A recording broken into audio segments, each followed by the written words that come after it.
इस तहरीक में शामिल हुआ हूँ।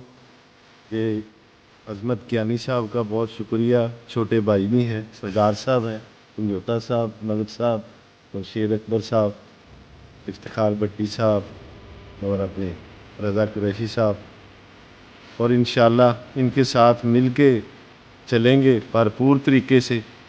और इनकी मोहब्बत की वजह से मेरा लाहौर में ऑफिस है 10 मरले का, वापडा टाउन 1G4।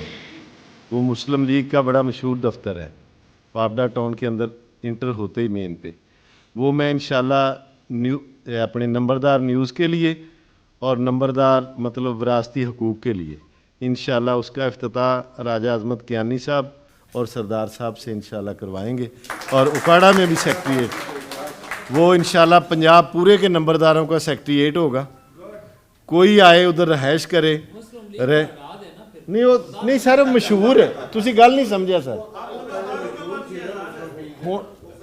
खरीदा उन्होंने को 2024 च मैं वो इस वास्ते दसिया कि किसी को एड्रैस का नहीं पता लगता।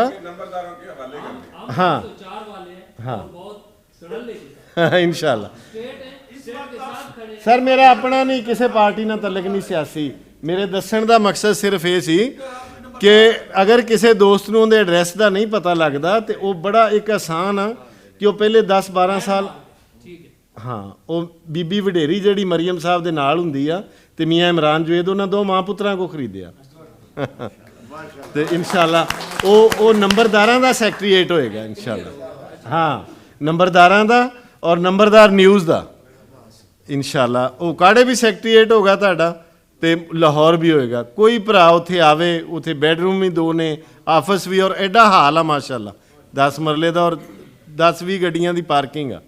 ज़्यादा टाइम नहीं लवांगा। मैं सब भाइयों का बहुत मशकूर हाँ कि शामिल किया। सारे भरा जिहड़ी कोई ड्यूटी लाणगे इंशाल्लाह असीं हाज़र हाँ। राजा अज़मत कियानी साहब छोटे भाई भी ने, सरदार साहब वड्डे भाई ने, और सारे भाइयों वास्ते इंशाल्लाह असीं हाज़र हाँ। जट फैमिली है मेरी उकाड़ा तो।